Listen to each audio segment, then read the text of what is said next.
بسم اللہ الرحمن الرحیم۔ قرآنی واقعات قسط نمبر 4، موضوع سخن اصحاب کہف۔ سورہ کہف قرآن کریم کا تاریخی سورہ ہے جس میں اصحاب کہف کی روداد بیان ہوئی ہے۔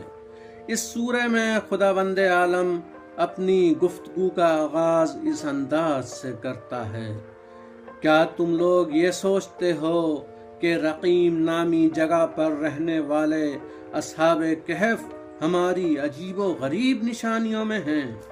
یاد کرو اس وقت کو جب ان نوجوانوں نے غار میں پناہ لی۔ انہوں نے خدا کی بارگاہ میں دعا کی کہ پروردگار ہمیں مشمول رحمت قرار دے اور ہمارے لیے نجات کا راستہ فراہم کر دے۔ ہم نے ان لوگوں کی دعا کو مستجاب کر لیا، کئی سال تک کے لیے ان کے اوپر نیند کو طاری کر دیا اور اپنی امان میں جگہ دی۔ جب لوگوں کو اصحاب کہف کے مرنے کا گمان ہونے لگا تو ہم نے انہیں نیند سے بیدار کر دیا تاکہ ہم یہ دیکھ سکیں کہ کس گروہ نے اپنی نیند کا حساب صحیح طریقے سے لگایا ہے۔ ان لوگوں میں 2 گروہ ہو گئے تھے۔ ایک گروہ کہہ رہا تھا کہ ہم ایک دن یا اس سے بھی کم سوئے ہیں، اور دوسرا گروہ کہہ رہا تھا کہ یہ تو خدا ہی بہتر جانتا ہے ہم کتنا سوئے ہیں۔ ہم نے اصحاب کہف کے دلوں کو قوت و توانائی بخش دی جس کے ذریعے وہ لوگوں کے درمیان آ کر اپنے عہد و پیمان کی تجدید کرنے لگے اور کہنے لگے کہ ہمارا پروردگار وہی ہے جو آسمانوں اور زمینوں کا پروردگار ہے، ہم اس کے علاوہ کسی اور معبود کی عبادت نہیں کرتے۔ اگر ہم ایسا کریں یا ایسی کوئی بات کریں تو بے شک ہم حق سے دور شمار کیے جائیں گے۔ پھر اصحاب کہف میں سے بعض لوگ دوسرے لوگوں سے کہنے لگے کہ دیکھو، اس قوم نے خدا واحد کے علاوہ دیگر خدا بھی بنا لیے ہیں۔ یہ لوگ کتنے حقیر ہیں کہ اپنے ہاتھ سے بنائی ہوئی چیزوں کی عبادت کرنے لگے۔ کیا ان کے پاس عقل نہیں ہے؟ کاش خدا کی بابت ان کو واضح دلیل دی جاتی۔ کیا ایسا ممکن ہے کہ خدا واحد کے علاوہ دوسرے خدا بھی ہوں؟ ہرگز نہیں۔ یہ لوگ کتنے ستمگار ہیں۔ آخر اس انسان سے زیادہ ستمگر کون ہے جو خدا پر بہتان باندھے؟ بعض اصحاب کہف نے بعض سے کہا، جب اس قوم سے الگ ہو جاؤ، جب ان کے جھوٹے خداؤں کا راستہ چھوڑ دو تو غار میں پناہ لو تاکہ اپنے مذہب اور اپنے عقیدے کی حفاظت کر سکو۔ اس کے ذریعے مشمول رحمت الہی قرار پاؤ گے اور تمام مشکلات سے نجات حاصل کر لو گے۔ غار کا دروازہ شمال کی جانب تھا، یعنی نہ تو طلوع اور نہ غروب کسی بھی وقت براہ راست دھوپ نہیں جا سکتی تھی کہ جس سے اسرار خداوندی فاش ہو سکیں۔ اس کے علاوہ بھی ارادہ خداوندی کے تحت اصحاب کہف نے غار کے درمیانی حصے میں پناہ لی تاکہ سورج کی روشنی کسی بھی سمت سے راز الہی کو فاش نہ کر سکے۔ یہ قدرت خدا کی ایک نشانی تھی۔ جسے خدا ہدایت دینا چاہے وہی حقیقت میں راستہ پاتا ہے، اور جسے گمراہ کرنا چاہے اس کا کوئی سرپرست اور رہنما نہیں ہوتا۔ ذرا تم لوگ اس چیز پر بھی تو غور کرو کہ مردہ انسان تو ایک طرف کو پڑا رہتا ہے، مگر زندہ انسان کو کروٹ کی ضرورت ہوتی ہے، تو ہم نے انہیں اس نیند کے عالم میں کس طرح کروٹیں دلوائیں۔ اس بات پر بھی تو غور کرو کہ اصحاب کہف کا کتا غار کے دروازے پر اپنے دونوں آگے والے پیر نکالے بیٹھا ان کی نگہبانی کر رہا تھا۔ اگر تم ان کو اس حالت میں دیکھتے، ان سے ڈر جاتے اور تمہارے وجود پر خوف طاری ہو جاتا۔ ہم نے طولانی عرصے تک انہیں سلائے رکھا اور پھر بیدار کر دیا۔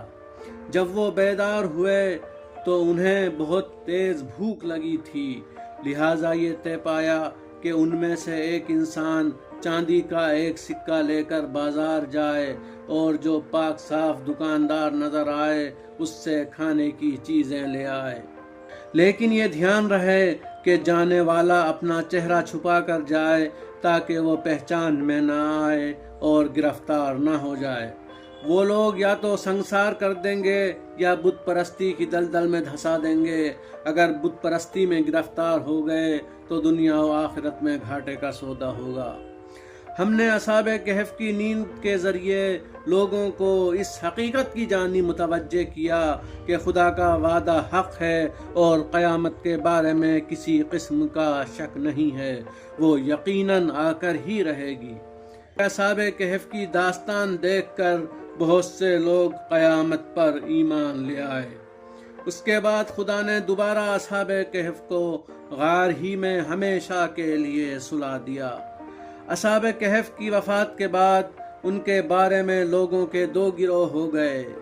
ایک گروہ کا کہنا تھا کہ غار کے دروازے پر دیوار تعمیر کر دی جائے تاکہ کوئی ان تک نہ پہنچ سکے، کیونکہ ہمیں معلوم نہیں ہے کہ وہ لوگ وفات پا چکے ہیں یا دوبارہ طولانی اور گہری نیند میں چلے گئے ہیں۔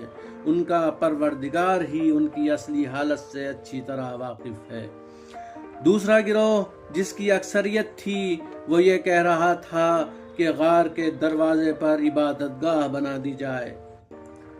اگر اصحاب کہف کی تعداد کے بارے میں گفتگو کی جائے تو خود قرآن کریم نے لوگوں کے کئی گروہ بیان کیے ہیں۔ بعض کہتے ہیں کہ وہ 3 لوگ تھے اور چوتھا کتا تھا۔ ایک گروہ کہتا ہے کہ وہ 5 لوگ تھے اور چھٹا کتا تھا۔ ایک گروہ کہتا ہے کہ وہ 7 لوگ تھے اور 8واں کتا تھا۔ یہ سب لوگ دلیل کے بغیر باتیں کر رہے ہیں۔ اے میرے رسول، ان سے کہہ دیجئے کہ ان کی اصلی تعداد میرا پروردگار جانتا ہے۔ بہت ہی کم لوگ ایسے ہیں جو اصحاب کہف کی تعداد کو جانتے ہیں، اسی لیے اصحاب کہف سے متعلق گفتگو میں کسی سے بحث نہ کیجیے اور وحی الہی کے علاوہ ان کے بارے میں کسی سے کچھ پوچھنے کی ضرورت نہیں ہے۔ اے میرے رسول، اصحاب کہف 309 سال غار میں سوتے رہے۔ آپ لوگوں سے کہہ دیجئے کہ ان کے سونے کی اصلی مدت خدا کو معلوم ہے۔ اس گفتگو میں بحث و مباحثے کی ضرورت نہیں ہے، کیونکہ فقط اللہ کی ذات ہے جو آسمانوں اور زمین کے غیب سے واقف ہے۔ اس واقعے سے جو ہمیں سبق ملتے ہیں وہ اس طرح ہیں۔